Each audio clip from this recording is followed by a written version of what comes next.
Good afternoon, live from Toronto on the GBKM network. This is the Chat Up Show, the show where we catch you up with a chat up of our weekly headlines.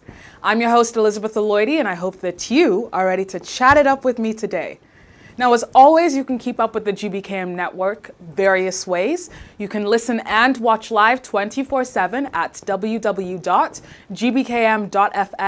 or www.gbkm.tv, where you can also catch up on any past shows you may have missed. Check out our upcoming shows. Also check out our breaking news tab as well to learn of global news breaking at the moment. You can also check out some more information about our on-air personalities as well. And as you know, every week I'm going to talk about it until every single one of you have downloaded our free app. Our free app is available for download on the App Store and the Google Play Store for Apple and Android devices, where you get the exact same features as the website. You get to comment, like, share, catch up on past shows, check out upcoming show schedules, learn more about our on-air personalities, breaking news, all of that good stuff, and turn on your notifications so you get notified as soon as we go live. So you can take us anywhere you want on the go, and you won't miss a live show because we will let you know when we go live, okay? You can also continue to watch us on Facebook at GBKM Television and YouTube at GBKM TV, where you can also like, share, comment, and subscribe. You can follow us on Twitter at GBKM_FM and Instagram at GBKMFM. Now, Ontario's back on lockdown. We had a little moment of respite, a little break, but they snatched that right back and put us right back where we started at the beginning of the year. And that's because cases continue to rise. ICU beds are continuing to fill up. Our healthcare system is fatigued and all of that. Now, there's also the silver lining of the fact that we do have the vaccines available and vaccinations are underway here in Ontario. But as we know, there is still some misinformation being spread around about the vaccine and even still about COVID-19. We are about over a year into this pandemic. And last year, we actually had our very special Mythbuster episode here on the Chat Up Show where we busted some myths regarding COVID-19. And there have been some changes. Now, a new study following an outbreak in a church in Australia has concluded that airborne transmission and poor ventilation are a cause of the new outbreak, and that airborne transmission is a cause of COVID as well. Researchers believe that transmission of SARS-CoV-2 in this outbreak is best explained by airborne spread, potentially the result of three factors. Now, the first factor was that singing in the church was demonstrated to, quote, generate more respiratory aerosol particles and droplets than talking. So as they're singing, things are coming out of your mouth, they're flying, and they land somewhere, someone catches COVID. Secondly, minimal ventilation might have enabled respiratory particles to accumulate in the air. Now, even though these droplets were small, they were still able to catch on into the air and travel through the air. And if there's minimal ventilation, so that means there's not as much airflow going in and out of the indoor enclosed space, then that was also a cause of the outbreak of COVID-19 in this particular church. Also said in the research that air currents may have carried said particles towards the pews where the secondary case patients were seated during service. So it went from one person to another as they were singing and worshiping the Lord in this church. And the third reason, researchers noted that the man who was patient zero in this case was likely near the peak of infectiousness and symptoms onset around the exposure dates. So it's, after a couple of days of exposure, he was at its peak of when he's the most infectious with this virus and went on to spread. Now, this outbreak occurred despite adherence to guidelines requiring microphone use and a 3-meter cordon around the singers. So there was some protection around the singers, keeping the distance as well. The study also notes that adding that public health guidelines were tightened after this cluster was detected, with a 5-meter distance now required around the singers. So for those of us who are still going to in-person services and are worshiping and singing, this is important for us to note that maybe we do need more than just the 6 feet distance to ensure that, this airborne transmission doesn't affect us, and ensuring that places when we're indoors are well ventilated. There seems to be more and more updates that keep happening. This is something that, if we remember at the beginning of the pandemic, we're told that airborne transmission was not something to worry about, as oftentimes it was only transmitted through droplets, larger droplets, but now we're finding out even those small particles we should be watching out for. So the best way to keep yourself safe, if you do have to be indoor and enclosed, is obviously keeping a great distance between people and wearing your mask if it's harder to keep that distance. Now, they did say that aerosol transmission can occur in specific settings, particularly indoors, crowded and inadequately ventilated spaces where an infected person spends long periods of time with others, for example, in restaurants, choir practice, fitness classes, nightclubs, offices, and or places of worship. Now we know that most of these places are locked down and not open for business and not able to, work the way they normally would. Even in places of worship, we're still at about a 15% capacity anyways.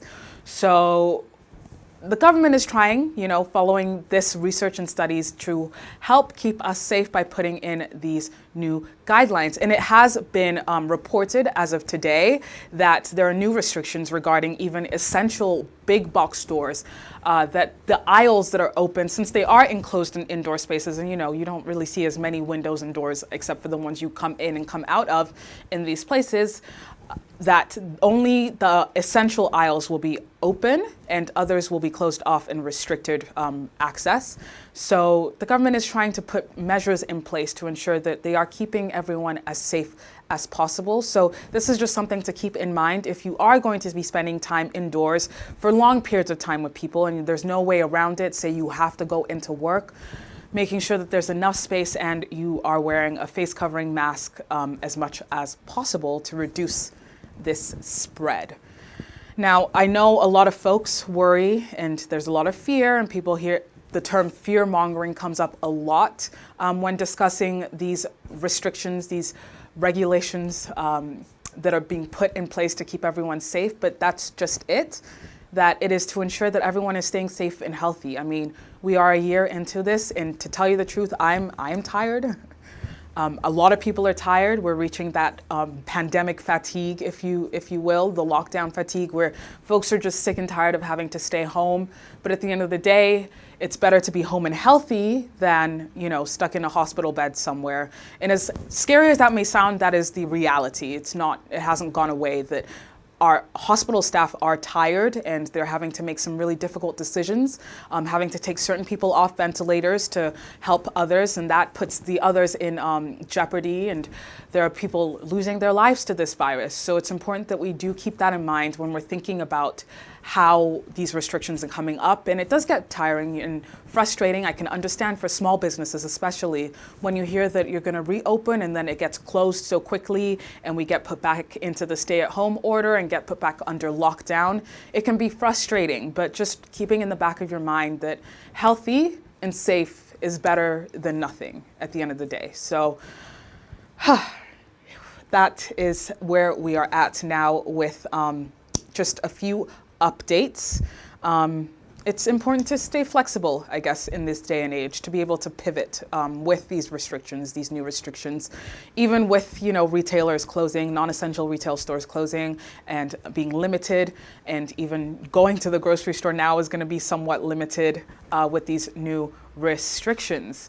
Now on the screen, you see that these are the different ways that you can ensure that we are keeping safe. Entrance screening, checking for temperatures, seeing if people have fevers, universal masking, regardless of whether you think you have it or not, because we do know that, there are those who are asymptomatic who can still transmit the virus. So making sure that you're wearing your mask as long as possible, as much as possible, in enclosed areas and spaces, keeping your physical distance, all of this stuff. Like we know this. We've been saying this for over a year. It's stuff that we know, but it's good to keep reminding ourselves the importance of why we are doing this, is so that we can be healthy and we can be safe and we can, see the light at the end of the tunnel again, make it to the end of this pandemic in one piece as much as possible, and just take a moment to, say sorry for the loss of those who've lost their lives to this virus. It's very sad, and it is quite scary for those who still have to go out, and you're hearing these stories every single day on the news. I completely understand the fear and the stress a lot of us are feeling right now, but we're all in this together at the end of the day. This is a global pandemic. All over the world, people are trying to stay safe. People are trying to be as healthy as possible. So hopefully that is a little bit, gives us a little bit of comfort to know that we're not in this alone.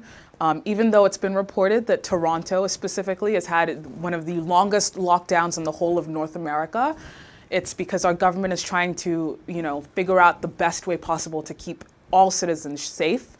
All residents of Ontario and as well the York region and all of that safe as possible. And just remembering that. We got to keep each other safe. So remember, physical distancing, wearing our masks, ensuring that there's proper ventilation in indoor spaces. And yes, now there is the good news that we do have the vaccines and there is the vaccination rollout underway. Now, speaking of vaccines, before we get into the phase of vaccinations here in Ontario, we are going to discuss some of the myths and rumors surrounding these particular vaccines. I think it's important to share this information, especially as other countries are a little bit ahead of us in vaccinations, and there still seems to be some misinformation being spread regarding these vaccines. For the purpose of today's show, we will be discussing the Pfizer and Moderna vaccine, as the AstraZeneca is still under research. Following last month's health officials saying that it should not be administered to folks under the age of 55 due to reports of blood clots happening. So just keep that in mind. Of course, there's still some research being done around that, but here in Ontario, that particular vaccine will not be administered until proper research is done and executed, and we know a little bit more about the side effects of this particular vaccine. Now, with that being said, we're going to be busting some of those myths today. Some of the myths you may have heard circulating on social media, on WhatsApp from your WhatsApp aunties and uncles who have been telling you about how they feel once they get their vaccine, what's in the vaccine, all of that. And all of this research is collated from the CDC and Johns Hopkins Medicine. So if you are looking for more information regarding these vaccines and some of the questions that you may have, you can check out the CDC website and the Johns Hopkins Medicine website as well. Now, let's dive into the first myth. Myth number one, the COVID vaccine can affect women's fertility. Now, this was a worry that a lot of people had, that if they get the vaccine, it will make them infertile.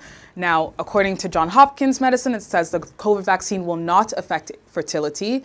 The truth is that the COVID-19 vaccine encourages the body to create copies of the spike protein found in the coronavirus's surface. Now, this essentially teaches the body's immune system to fight the virus that has that specific spike protein on it. Now, there was some confusion when a false report surfaced on social media that said getting the COVID-19 vaccine would cause a woman's body to fight the spike protein cysteine-1 that is involved in the growth and attachment of the placenta during pregnancy and affect fertility because of, this different spike protein in the coronavirus. Now, this probably sounds like a lot of mumbo jumbo to a lot of people. Essentially what they're saying is, no, it will not affect your fertility, will not affect the growth of the placenta. The two proteins are completely different and distinct, and getting the COVID-19 vaccine will not affect the fertility of women who are hoping to get pregnant in the future, including through in vitro fertilization. So regardless of whether you want to get pregnant naturally or through in vitro, this vaccine will not affect your fertility in any way. And Johns Hopkins Medicine also went on to say that during the Pfizer vaccine tests, 23 women volunteers involved in the study became pregnant, and the only one who suffered a loss had not received the actual vaccine, but had received a placebo. So just to say that it will not affect your fertility. Getting COVID-19, the actual virus, and getting sick with COVID-19, on the other hand, can potentially have serious impact on pregnancy and the mother's health. And it is encouraged that women reach out to their medical providers to discuss other questions they may have about COVID-19 COVID-19 as it relates to their fertility and their pregnancy. So if you are pregnant and you are worried, talk to your doctor about it, but know that this vaccine will not affect your fertility. Now, moving on to the next myth, it says that if you've already had COVID-19, you don't need a vaccine. This is false. It said that people who have gotten sick with COVID-19 may still benefit from getting vaccinated. Now, Johns Hopkins Medicine went on to say that due to the severe health risks associated with COVID-19 and the fact that reinfection is possible, people will be advised to get the vaccine, even if they've already had COVID before. Remember there was the antibody test to see if you had COVID before we knew about COVID on a larger scale, and there are a lot of people who thought that if they've already had it, then there's no point in getting a vaccine to protect themselves. That it is still important because there is still the potential or the possibility of reinfection with the virus. Now, also stress that there is not enough information currently available to say if or for how long people are protected from getting COVID-19 after they have had it, quote unquote, the natural immunity. We also heard a lot about herd immunity, that if you get it and you get over it, then that's going to help you stay safe. There still isn't enough research around that just yet. Early evidence does suggest that natural immunity from COVID-19 may not last very long. There have been reports of people who had COVID-19 and then 3 months later they also tested positive again. But of course, more studies are needed to understand that a little bit more. Now, several subjects in the Pfizer trial who were previously infected got vaccinated without any ill effects or bad effects. Some scientists believe the vaccine offers better protection for coronavirus than natural infection. So at the end of the day, they're encouraging you to get vaccinated. Whether you've had COVID before, it's still probably a good idea to get vaccinated because there is the possibility of reinfection. So there you have it. There's the next myth that we're going to debunk now, is that researchers rushed the development of the COVID-19 vaccine, so its effectiveness and safety cannot be trusted. Now, this is one that has been discussed a lot, that people felt that the vaccine just happened a little too quickly. I mean, it's only been just over a year since the pandemic started. How can we have this, at least 3 options for vaccines available for us? And researchers said that studies found the 2 initial vaccines are both about 95% effective and reported no serious or life-threatening side effects. So if you do get vaccinated, you can be assured that there were reported no serious or life-threatening side effects of getting these 95% effective vaccines.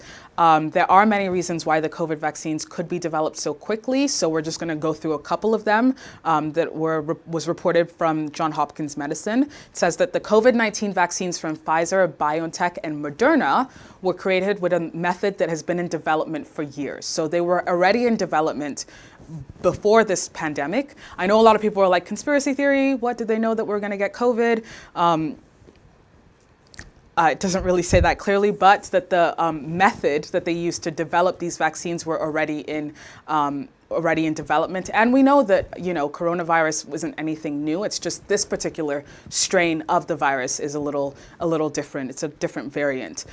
So anyway, these companies started the vaccine development process early in the pandemic, early enough, so that they could then develop it to the point now that it's safe and 95% effective, as I mentioned before, for folks to use. China also isolated and shared genetic information about COVID-19 promptly, so scientists could start working on these vaccines. So it was important for them to understand COVID-19 quickly so that they could then start working to develop and enhance, I guess, what they've already started developing, these specific vaccines.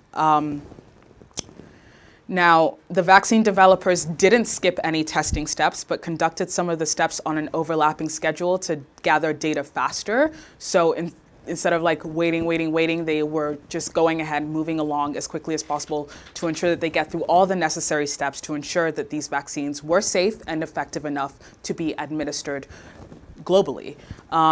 Also, vaccine projects had plenty of resources as governments invested in research. I mean, we heard about the US government, even Canadian, the UK government investing in these vaccines to ensure that they could get them to their citizens as promptly as possible. Or they paid for these vaccines in advance to ensure that they had enough doses to start quickly vaccinating our population. And we're seeing that result now as more countries are quickly vaccinating larger populations at a time and getting through their phases, as we have here, to vaccinate as many people as possible. Now, some types of COVID-19 vaccines were created using messenger RNA, which allows a faster approach than the traditional way that vaccines are made. And social media helped companies find and engage study volunteers. So it helped, people who were willing to be part of the studies to test out these vaccines to ensure that they were effective. And because COVID-19 is so contagious and widespread, it did not take long to see if the vaccine worked for the study volunteers who were vaccinated. So that allowed us to get them as quickly as possible. And companies began making vaccines early in the process, even before FDA authorization. So some supplies were ready when authorization occurred. So they were already ready to go by the time they received the authorization from the FDA. So all of this is to say that, the scientists and researchers did their job, did what they were required to do to ensure that these vaccines were safe and effective enough to be administered to us. Now, the next myth is that getting the COVID-19 vaccine means that you can stop wearing a mask and taking coronavirus precautions. False. Individuals who get the COVID-19 vaccination still need to practice infection prevention precautions. So still need to be wearing a mask even if you are vaccinated, because that does not mean, just because you are vaccinated does not mean that you cannot transmit that to other people. There is still the potential that you can. So wearing your mask is still important, and staying at least 6 feet, keeping distance from people outside of your household until further notice, until we get the okay that, we don't really need to keep the same social distance precautions and restrictions in place anymore. So if you have been vaccinated, don't think that you don't have to wear your mask. It's kind of like the flu shot. You can still pass on the flu even though you're not sick from it. So wear your mask, keeping your 6 feet of distance or even more, just to be on the safe side, especially if you're indoors with poor ventilation. Remember that. Vaccines also do not stop the coronavirus from entering your body. They only prevent you from developing moderate to severe COVID-19. So that is why it is important that we continue to wear our masks and continue to, socially distance even after you are vaccinated. It's still not clear if people who are vaccinated can still carry and transmit the virus. That's still in being studied and still doing research on that, but just the fact that there is a possibility that that can happen, it's better to be on the safe side and continue to wear your masks and socially distance. Now, the next myth that we have here is getting the COVID-19 vaccine gives you COVID-19. Now, this is one that I myself have seen as topic of conversation all over social media, that they want to inject you with COVID-19 and make you sicker and it's not going to help you and all of that. Now, what scientists say is that the vaccine for COVID-19 cannot and will not give you COVID-19. The 2 authorized mRNA vaccines instruct your cells to reproduce a protein, as we mentioned, that is part of the SARS-CoV-2 coronavirus, which helps your body recognize it and fight it. It's like the antibodies to help, the white blood cells to help you fight any virus. Just like when you get the flu shot, it gives your body the tools and the machinery, if you will, to help fight this particular virus. And because this is something sort of new, it's a new variant, it's required that we developed a vaccine that's specific to this kind of protein to help fight the virus. Now, the COVID-19 vaccine does not contain the SARS-CoV-2 virus, so you cannot get COVID-19 from the vaccine. The protein that helps your immune system recognize and fight the virus does not cause an infection of any sort, according to researchers and health officials. So do not worry, do not fear. This is science, and it's been proven and tested to ensure that we are getting what we need for our bodies and immune systems to fight this particular virus. Okay?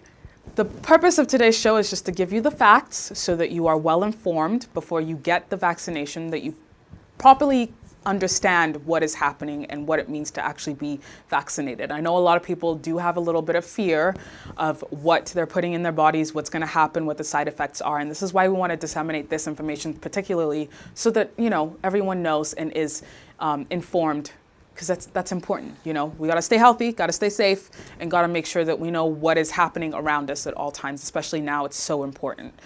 So just adding that disclaimer. Now, the next myth is that the side effects of the COVID-19 vaccine are dangerous. Now, there are a lot of people who are saying that since they've gotten the vaccine, they've been feeling some type of way, they've been developing some illnesses. Now, the fact is that COVID-19 vaccine can have side effects, but the vast majority are very short-term, not serious or dangerous or life-threatening in any way, shape, or form. It's like when you get the flu shot and you maybe have a few side effects like flu-like symptoms for a couple of days, doesn't last that long and they won't be dangerous or serious.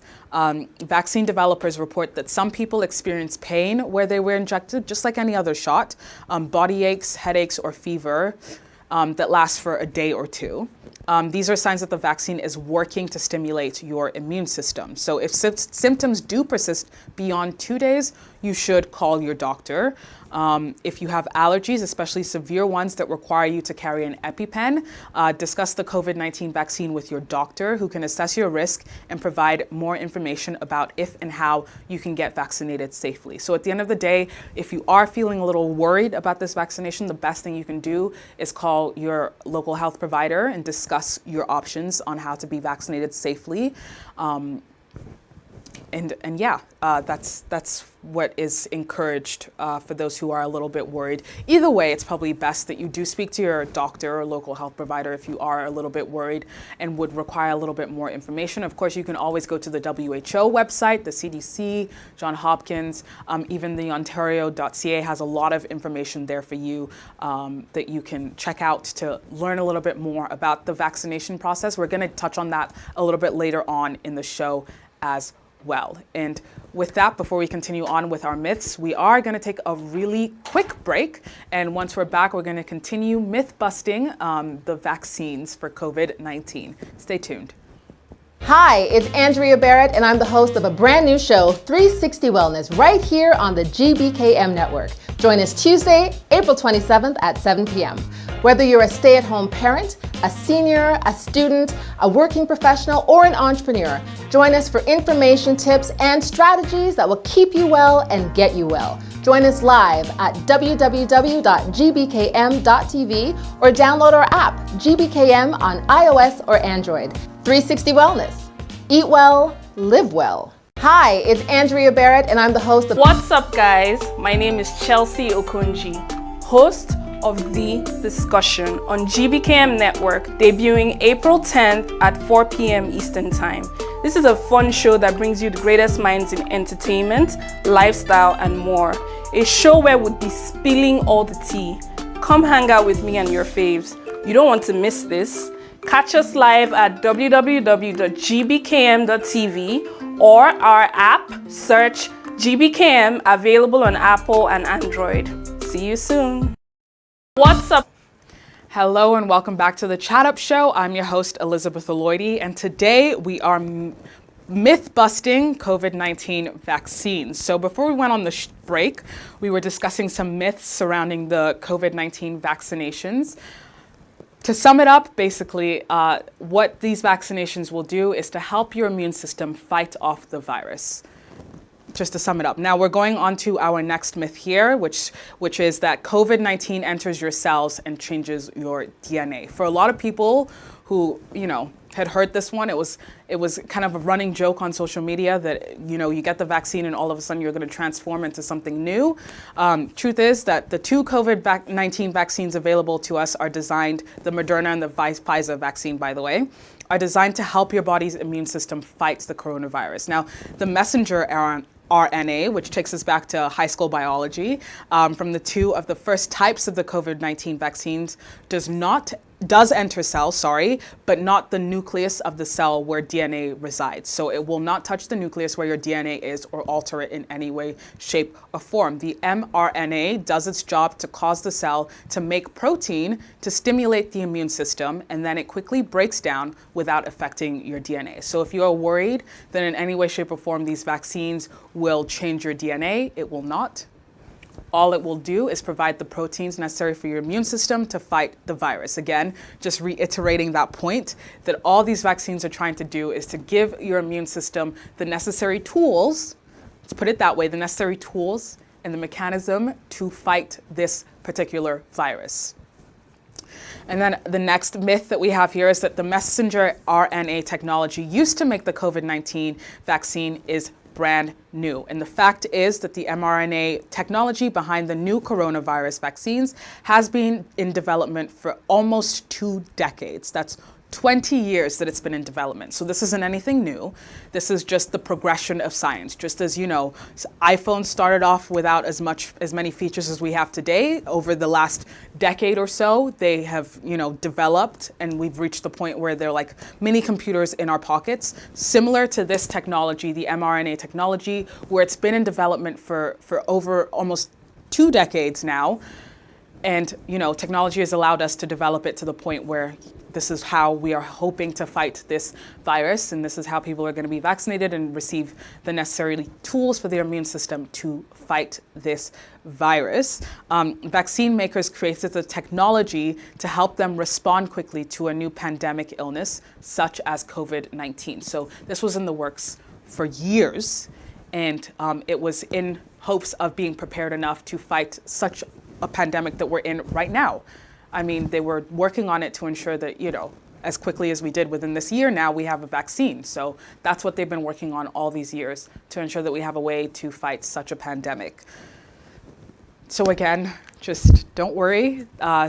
Science has worked on this for a very long time. Researchers have worked on this for a very long time. It isn't something brand new that they just pulled out of thin air and are now just vaccinating people. It's working on technology that was already present and already available, just reworking it to specifically fight this specific virus that is coronavirus, the novel coronavirus. Now, the next myth is that the COVID-19 vaccine was developed with or contains controversial substances. So a lot of people were saying that the chemicals in this vaccine are chemicals that we shouldn't be putting into our bodies. Now, the fact is that the first 2 COVID-19 vaccines to be authorized by the FDA contain mRNA and other normal vaccine ingredients, such as fats, which protect the mRNA, salts, as well as a small amount of sugar. So it's not anything new. It's not something that your body won't recognize. I mean, we all have fats, we all have salts, we all have sugars. So these COVID-19 vaccines were not developed using fetal tissue either, and they do not contain any materials such as implants, microchips, or tracking devices, which is something that we saw circulating on social media, that this was the way that the government will inject us with something to then be able to track us, injecting us with microchips and all of that, to then be able to track us later on or down the line, you know, kind of like a 1984 Big Brother vibe. Scientists are saying that that's not what is happening, that you are just what's in the vaccine is not anything that is new. It's not something that your body will not recognize in any way, shape, or form. It doesn't have any fetal tissue. So just so you aren't worried about that side of things, that these aren't just chemicals that have been concocted together to, you know, make us, I guess, zombies, if you will, that these are things that are in other vaccines that you have gotten in the past, other immunizations that you've received in the past. It's not any different from those ingredients either. So this is being created, and these vaccines are available just to help protect us, just as any other vaccine has been created to help protect us. And with the way that technology is moving, it has allowed for us to get to this point today where we have the 2, even 3 potentially available vaccines available to us to be vaccinated and protected, so that our immune system will then recognize the coronavirus and be able to fight it off in our body. So just to sum up these myths, it will not change your DNA in any way, shape, or form.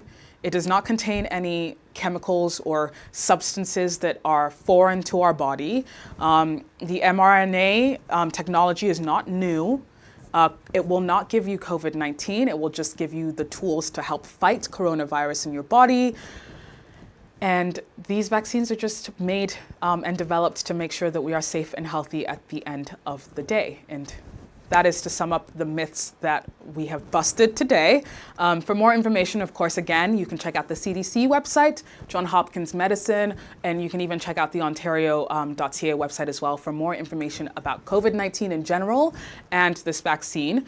Again, just remember that if you are exhibiting some symptoms, that the best thing you can do is call your local health provider, call your doctor, tell them how you're feeling, and let them advise you the best course of action.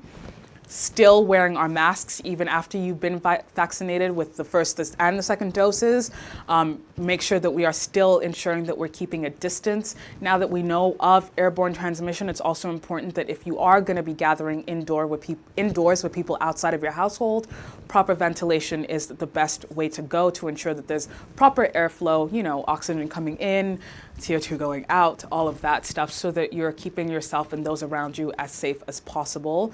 Again, updates on our Ontario lockdown currently. We're back in lockdown again. It's like a broken record at this point. We're back in lockdown again, but there are some more restrictions, as we know that even with essential big box stores, the essential aisles will be open. Of course, Premier Ford will be addressing people in a press conference later today. But as you know, on the Chat Up Show, we will always keep you updated about what's going on for us here in Ontario regarding COVID-19 and this pandemic. I know we are over a year into this. I know you guys hang in there. Hang in there. Trust me, this is all for our greater good. There's going to come a time where we'll be healthy again and able to, somewhat go back to normal. This is our new normal for now. Just understanding that if you are able to stay at home as much as possible. If you do need to leave your household, wearing your mask and socially distancing, still with the hand sanitizer, washing your hands as much as possible, because it still does, transmit on surfaces. And as we know now, airborne as well, which is why we're still encouraging masks, because when you're talking and even singing, as we know from the case in Australia and the church, those particles can be transmitted through the air, can be caught in the air and transmitted and spread as well. So just staying safe, staying as safe as possible. Now, with those myths busted, we can report that Ontario is officially moving into phase 2 of vaccinations. Now, as of April 5th, over 2,621,000 vaccine doses have been administered across the province, with over 85% of Ontario residents aged 80 and over have received at least one dose. And more than 2/3 of residents aged 75 to 79 have now received their first shot. So over 322,000 Ontarians are fully immunized, including 92% of long-term care residents. So those numbers just tell us that, vaccinations are underway, and within those age groups, almost the whole population have been immunized. So that's good. Good news, right? Individuals aged 70 and over continue to be eligible for vaccination during phase 2, and in many public health units, they are already being vaccinated. Those eligible based on their age are strongly encouraged to book and schedule a vaccination appointment by visiting ontario.ca/bookvaccine. That's ontario.ca/bookvaccine.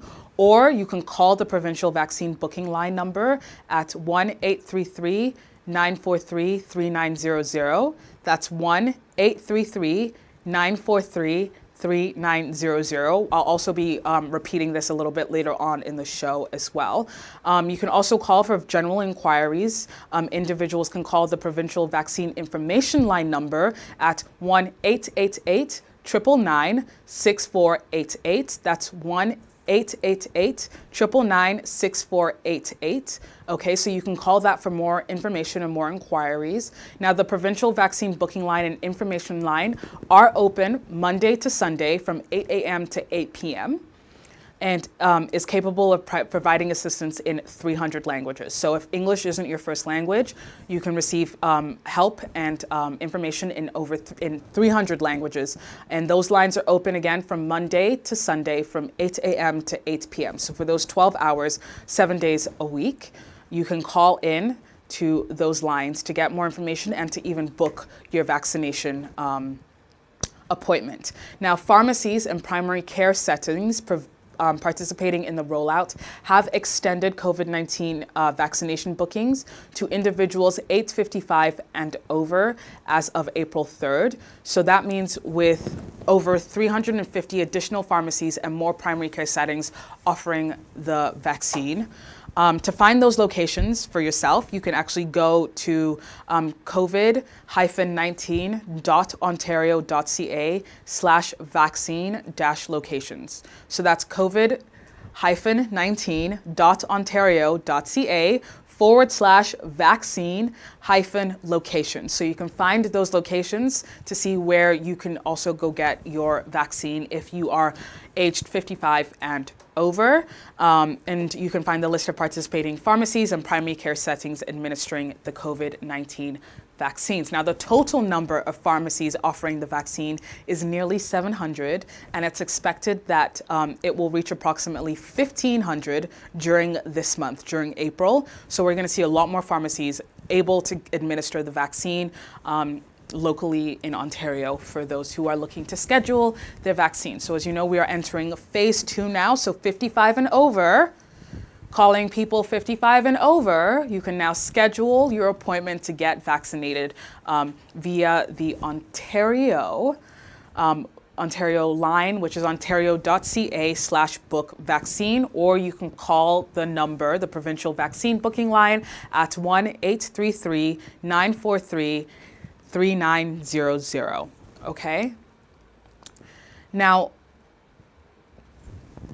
also important to note that to book the appointment, you will need a valid government-issued ID. Your OPHIP card works perfectly, and if you do not have an OPHIP card, there's an option to click a different type of government-issued ID, your passport, your driver's license, that type of stuff. You need a photo ID to be able to do this as well. So that's important to remember, that you need a photo ID, government issued ID. If you are unsure of whether your identification works, you can of course call the line again, the provincial vaccine information line number at 1-888-999-6488. That's 1-888-999-6488. Again, you can receive service in 300 languages as well. So if you really generally just have any questions, just call that number, and I'm sure they will answer any questions you may have. And those lines are open Monday to Sunday, 8 a.m. to 8 p.m., okay? So it's better that, you are in the know and you're aware of these things, and you can advocate for yourself, and you can call in and have any questions answered that you need. If anything, just a quick Google search as well will help you get the questions that you need. Now, public health units and vaccination clinics have been directed to put in place processes to fill last-minute cancellations as well, or no-shows and end-of-day remaining doses with people who are identified as priority populations by the province. So this would be the over 70s, those who have health conditions, high risk as well, and their caretakers and care providers. This process may vary slightly by vaccination site, so long as it's aligned with the provincial priorities. So as we know right now that we've entered phase 2, people 55 and over are a priority in terms of getting the vaccination. So if you were, for whatever reason, unable to get your bookings, maybe you will be able to go at the end of the day if there are any leftover doses. But the best course of action is to book your appointment in advance, so that you know for sure that you will be getting those doses and the necessary doses and the necessary vaccination. So in March, we know that Ontario received 1,454,310 doses of the Pfizer-BioNTech COVID-19 vaccine, and the first shipment of doses of 323,200 doses of the Moderna vaccine. And of course, there was also the AstraZeneca/COVID Shield vaccine as well. Now, the province is expecting to receive more doses of the Pfizer-BioNTech vaccine and the Moderna vaccine, of course, the AstraZeneca vaccine. But as I mentioned before, there is still some research, as according to the NACI, regarding the AstraZeneca vaccine, because there were some reported cases of blood clots in people under the age of 55. So there's still more research being done regarding how effective that vaccine will be and how safe it is for folks who are under the age of 55. But right now, we're not even priority. And I say we because I'm under 55 for anyone who was asking. People who are over the age of 55 and over now are the priority in terms of getting vaccinated and signing up and to schedule their vaccination. Now, Only COVID-19 vaccines that Health Canada determines to be safe and effective will be approved for use in Ontario. And as I mentioned, in alignment with the updated NACI recommendations, Ontario, the province of Ontario, will not issue AstraZeneca vaccines for individuals under 55 while data is being reviewed by Health Canada. So this is just reassuring you that the government doesn't want to give you something that doesn't work and isn't healthy for you. So they are waiting until there's proper data regarding this particular vaccine for those who are under the age of 55 before it is re-administered in the province of Ontario, okay? Just 55 information that's important to know, just staying safe, being well informed, it's so important. Now, for those of you that are unsure of the process, don't worry, I got you. We're gonna dive into the process of getting vaccinated. So step one is that you book your vaccination appointment, as I mentioned, online at ontario.ca/bookvaccine or by phone at 1-833-943-3900. That's 1-833-943-3900. And once your appointment is booked, the call center agent will provide you with a booking confirmation code. So it's important that you write this number down and bring it with you to your appointment. So once you receive that code, you write it down, keep it somewhere safe, and you have to bring it with you to your appointment. And no matter where you are getting vaccinated, what the things you should bring are your Ontario health card, your OHIP card, if you have one, or other forms of identification. Again, if you're unsure, you can call the line and ask them if your form of identification works for this process. Your booking confirmation code, if you received one when you made your appointment. If you didn't receive one, of course you can't bring it because you didn't get one. But if you received a booking confirmation code, you have to bring that with you. Of course, always, no matter what, anywhere you're going, especially when you're going to be in crowds, a face covering or mask, and you have to wear one at all times while you're getting your vaccination. You can also bring any assistive or accessibility devices if you need them. So don't worry, you don't have to leave that at home when you go get vaccinated. You can bring that with you to the vaccination site. It's also encouraged to wear clothing that allows easy access to your upper arm and shoulder area. So this area right here, because that's where they're going to administer the vaccination. You can wear a t-shirt, something that's easy to roll up or even just take off to expose that area so they can administer the vaccination. Some locations may have additional requirements, so it's important to check with the line, the provincial vaccination line, to see what the other or added requirements are for the specific location that you're going to. Again, you can check out those locations on the ontario.ca website.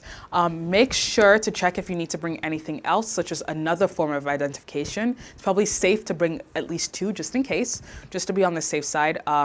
For when you book your appointment and when you go to receive your vaccination. Now, at the appointment, the clinic staff or healthcare provider will tell you about the process before the COVID-19 vaccination begins and answer any questions that you may have. So if you were in line and you were thinking, I have so many questions, don't worry, they will answer those questions for you at the vaccination site as well, or before when you call in as well. They will also ask you to consent to getting the COVID-19 vaccine. There is a consent form that you will need to sign to say that you consent to being vaccinated. Again, this is just to prove that the government isn't trying to, just vaccinate you against your will. At the end of the day, it is your choice, and they still need to seek your consent to be vaccinated. They are also collecting your socio-demographic data, such as your race and your household size.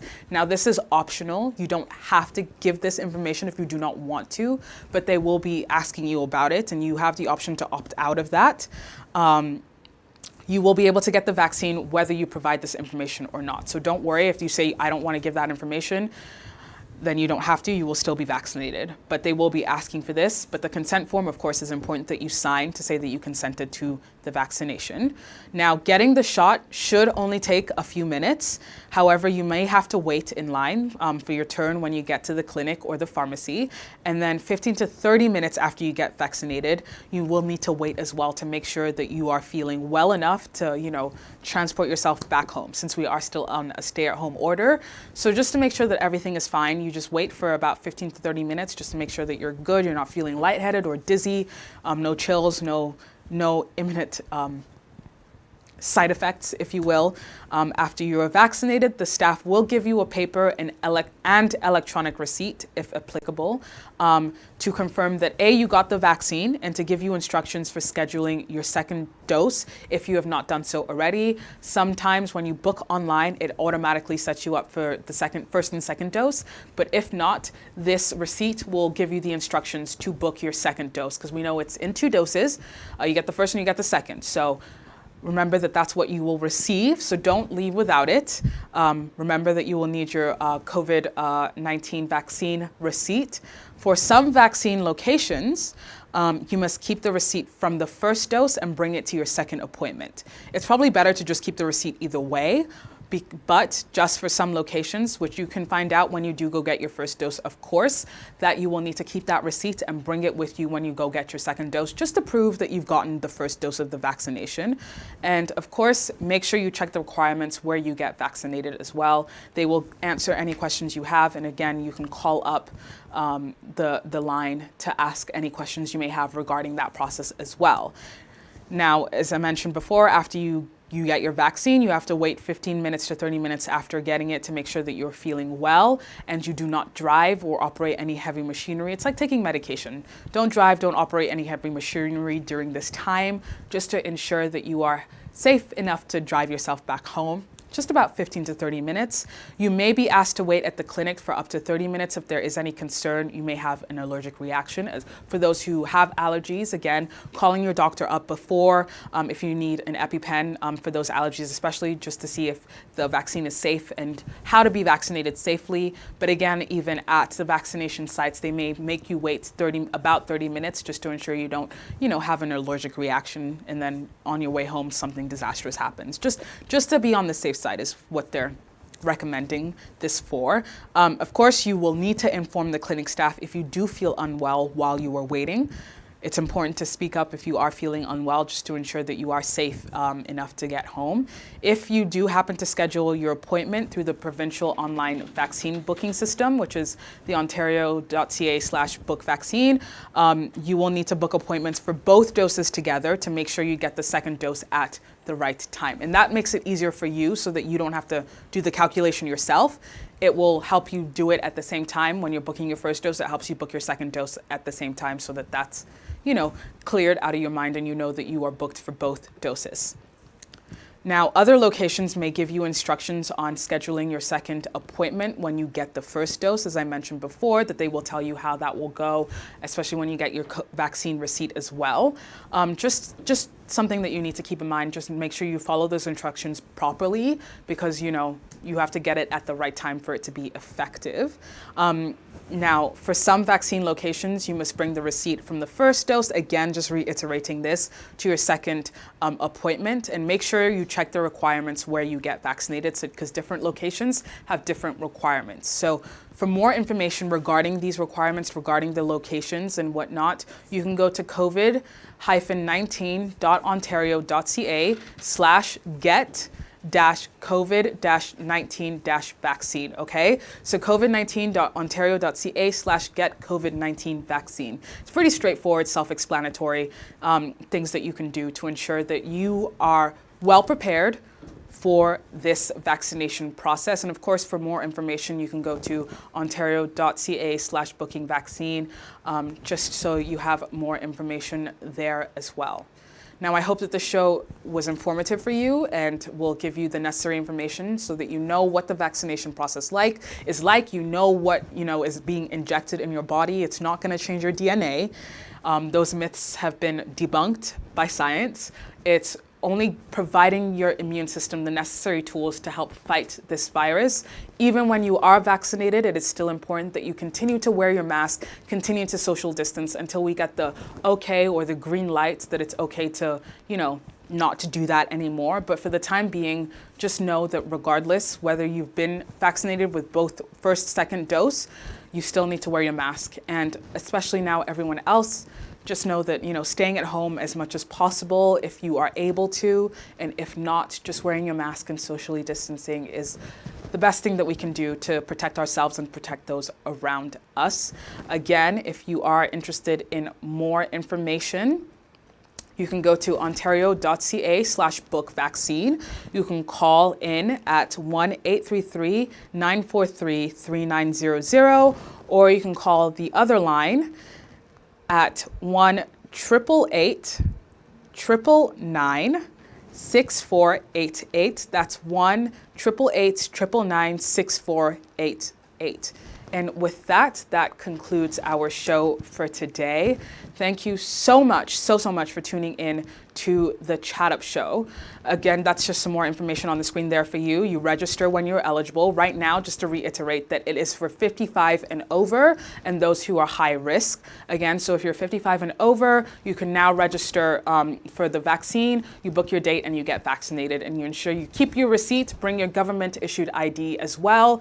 And if you have any questions, remember that you can go to the website ontario.ca/bookvaccine. Now, thank you again so much for tuning in to the Chat Up Show.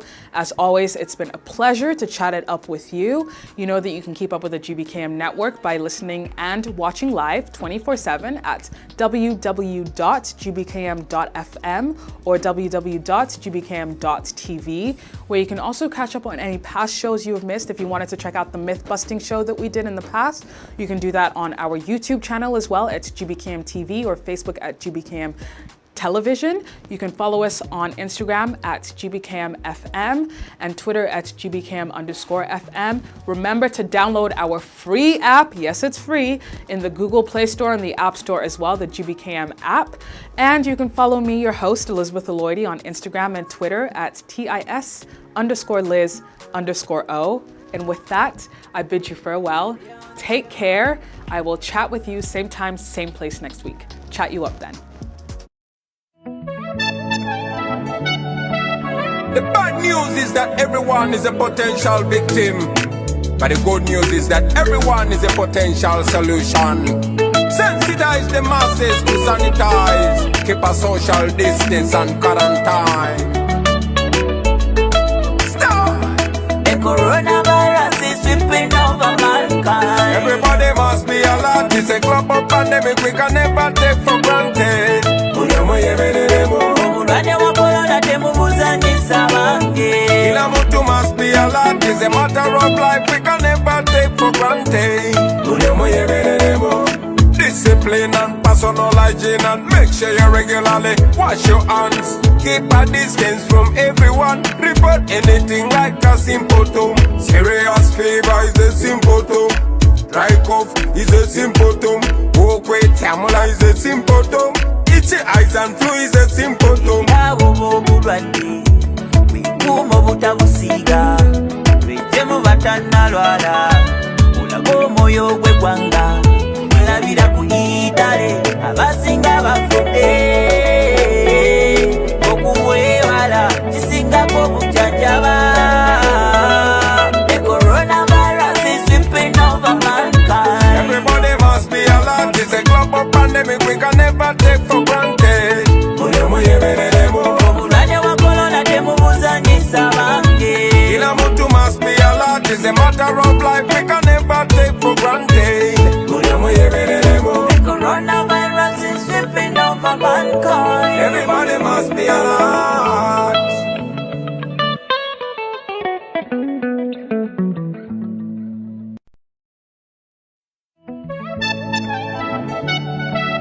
The bad news is that everyone is a potential victim, but the good news is that everyone is a potential solution.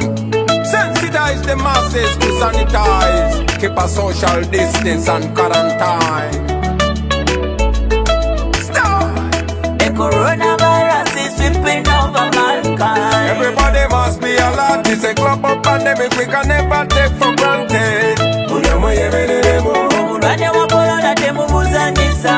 Kila mtu must be alert. It's a matter of life we can never take for granted. Discipline and personal hygiene, and make sure you regularly wash your hands. Keep a distance from everyone. Report anything like a symptom. Serious fever is a symptom. Dry cough is a symptom. Walkway tamula is a symptom. Itchy eyes and flu is a symptom. bukuuma obutabusiiga lwejjemu batannalwala olaga omwoyo gw'eggwanga mulabira